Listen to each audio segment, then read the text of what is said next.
जिस तरीके से जो पीड़ित परिवार जो चाहेगा उसके मुताबिक ही इसमें कार्रवाई की जाएगी। चाहे अगर मुलजिम गिरफ्तार नहीं होते हैं तो उसके लिए धरना करना पड़े, प्रदर्शन करना पड़े, लेकिन हमने अब तक देखा है परिवार पुलिस की कार्यशैली से बहुत ज्यादा संतुष्ट है और इसमें वो ईमानदारी से अपना काम करते हुए दिखाई दिया। तो इत्तेहाद है वो इसलिए होना जरूरी है कि वक्त और हालात हमारे खिलाफ है जी। हमें कॉन्स्टिट्यूशन के सहारे से ही लड़ाई को अपनी लड़ना होगा, क्योंकि जिस तरीके के जो हालात हैं, जिस तरीके की नफरत जहन में इस सरकारों ने डाल रखी है, तो वो यकीनन दुर्भाग्यपूर्ण है। भाई जो भी मेरी बात को सुन रहा हो, अपने कोई भी, या मेरे बच्चे हैं या आपके बच्चे हैं जी, अपने बच्चों पे कंट्रोल करो।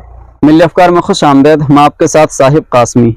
गोविंदगढ़ के पास से आयोजित एक मेले में वकार की हत्या हुई और कई लोग उसमें नामजद बताए गए हैं।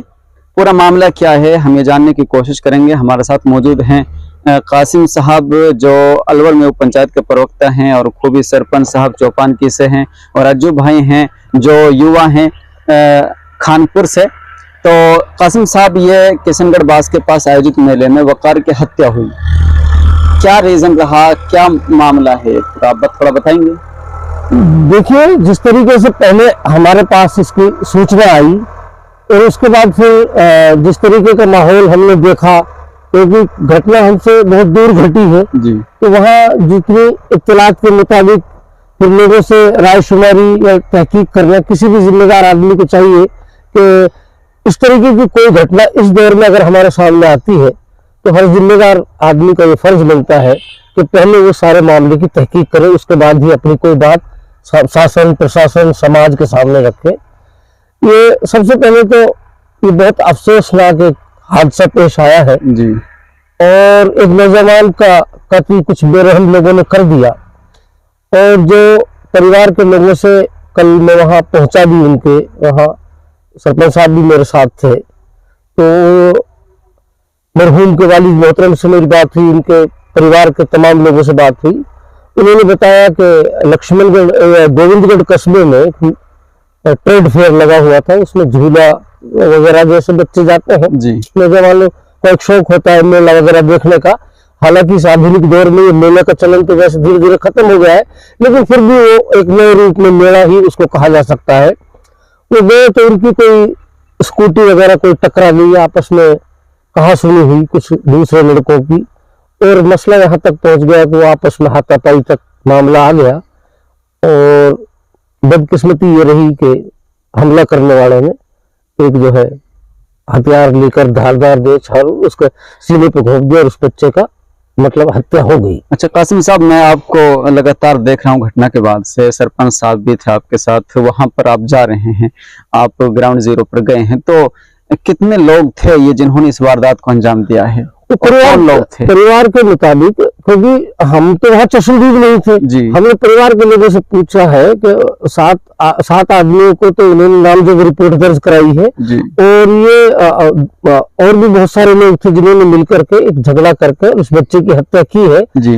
लेकिन मैं इस बात से बहुत फख्र के साथ कह रहा हूँ कि जिस तरीके से चीजें आज के दौर में पेश की जा रही हैं, इस परिवार ने बड़ी एहतियात बरती है, और जो सही मायने में जो जुर्म हुआ है इसको किसी तरीके का वहाँ कोई रंग नहीं दिया गया है।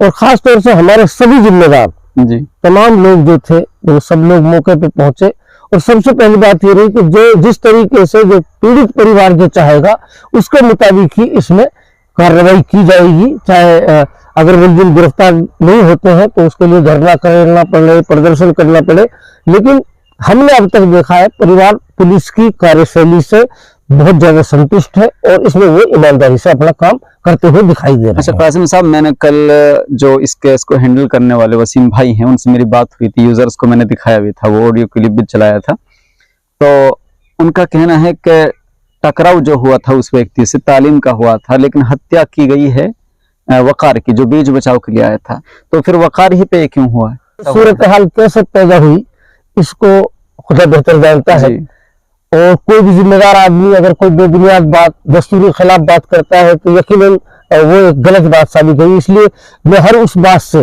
बिल्कुल गुरेज करता हूँ जिस बात के कोई सिर पैर नहीं हो, लेकिन मैं बड़ी जिम्मेदारी के साथ इस बात कहता हूँ कि इस तरीके के मामला हुए हैं।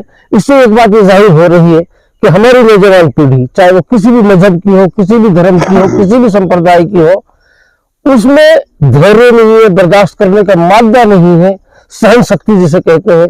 इसलिए आपके माध्यम से मैं तमाम सभी नौजवान, चाहे वो किसी भी धर्म संप्रदाय के हो, मैं उनसे ये अपील करना चाहता हूँ कि छोटी सी बात को बड़ा ना करें और एक सहनशीलता का परिचय दें। संयम और धैर्य ये एक बड़ी पूंजी है। कोई भी इंसान अगर वो राष्ट्र निर्माण में अपनी भूमिका निभाना चाहता है जिम्मेदार होने के नाते, तो उसको चाहिए कि वो सहनशील भी हो, वो बर्दाश्त करने का मादा भी हो और इन छोटी छोटी चीजों से बड़े फसाद खड़े हो। लेकिन हमारा इलाका अमन पसंद है। कल जब मैं एक बात आपके माध्यम से कहना चाहता हूँ, जब कल मैं वहाँ उन लोगों के गांव में गया, मैं पुलिस स्टेशन भी गया, तो मैंने देखा कि हमारे वहाँ सब संप्रदाय के लोग, मतलब ऐसा नहीं है खाली, वहाँ सारे लोग संवेदना व्यक्त करने के लिए, उनका दम बांटने के लिए वहाँ हर धर्म हर पंथ के लोग मौजूद थे। मेरी बात हुई थी और ये बड़ी राहत की बात है। घटना घट गई, बड़ा अफसोस है, बड़ा दुख हुआ है और एक ही बात है कि जिन्होंने इस जुर्म को किया है वो गिरफ्तार हो, उनको सजा मिले और किसी भी निर्दोष के साथ, मुझे ऐसा यकीन है कि ये परिवार किसी भी निर्दोष के साथ कोई ज्यादती नहीं करेगा। लेकिन जिन्होंने ये हत्या की है, जो इसका अपराधी है, उनको किसी भी सूरत में न बख्शा जाएगा न बख्शवाया जाएगा। अच्छा जी साहब, मेरा आपसे एक सवाल है इसी मामले को लेकर के। आप युवा साथी हैं, सामाजिक कामों को लेकर के, सामाजिक मुद्दों को लेकर के काफी एक्टिव भी रहते हैं आप सोशल मीडिया पर। इस मसले में भी हम देख रहे हैं कि हमारे जो कम्युनिटी के लोग हैं, खास करके वो लोग जो सोशल मीडिया पर एक्टिव हैं, और इससे पहले कोई भी सेंसिटिव मसला होता है उसमें यकजहती नहीं दिखाते, इत्तेहाद नहीं दिखाते, बल्कि जो लोग आवाज उठाते हैं उनको भी न जाने क्या क्या नाम दे करके कोशिश करते हैं कि मैटर को दबा दिया जाए या उनकी आवाज को दबा दिया जाए। तो कैसे आप युवा साथी होने के नाते कैसे देखते हैं आप इस चीज को? असल में अभी जैसे वकार भाई की हत्या हुई जी, इस मामले को, ये यकीनन बहुत सेंसिटिव मामला है और इससे गंभीर मामला कुछ नहीं हो सकता जहां एक इंसान की जान चली जाए। जी, जिस तरीके से ये जुर्म हुआ और कौम के नौजवान और जिम्मेदार लोग एक साथ आने चाहिए, लेकिन नौजवान इसलिए एक नहीं आ पा रहे जो सही मायने में सही है। हमारे यहाँ कुछ आपस में जो व्यक्तिगत लड़ाई होती है, जो जिम्मेदार कहीं ना कहीं अपने आप में बनते हैं और व्यक्तिगत टांग खिंचाई इतनी ज्यादा हो गई कि वे व्यक्तिगत लड़ाई को ऐसे सेंसिटिव मामलों में इन्वॉल्व करते हैं, जिससे क्या करता है कि आम युवा जो लड़ना चाहता है, जो हक की आवाज को बुलंद करना चाहता है, वो अपने आप को बैक करता है क्योंकि उनको उनकी व्यक्तिगत लड़ाई में कोई इंटरेस्ट नहीं है। सेंसिटिव मामले में यही कहूंगा, नौजवान चाहता है कि अपनी हक की और न्याय की लड़ाई मजबूती से लड़े, सिस्टम से लड़े और अपनी कलम की ताकत से लड़े। कम से कम ये बात का नौजवान जागरूक है। लेकिन अगर कहीं ना कहीं चूक है, ये बड़े नेताओं में है जिनमें आपसी खींचतान है और व्यक्तिगत लड़ाई को कहीं ना कहीं ऐसे मामले में शामिल नहीं करना चाहिए। इसलिए नौजवानों की ताकत दें, सही रास्ते पे जो नौजवान चल रहे हैं उनको मजबूती भी दे, और जो इत्तेहाद है वो इसलिए होना जरूरी है कि वक्त और हालात हमारे खिलाफ है। जी, हमें कॉन्स्टिट्यूशन के सहारे से ही लड़ाई को अपनी लड़ना होगा, क्योंकि जिस तरीके के जो हालात हैं, जिस तरीके की नफरत जहन में इस सरकार ने डाल रखी है, तो वो यकीनन दुर्भाग्यपूर्ण है। तो यही है, नौजवान मजबूती से अपनी आवाज को बुलंद करे, हक और न्याय के लिए लड़ता रहे।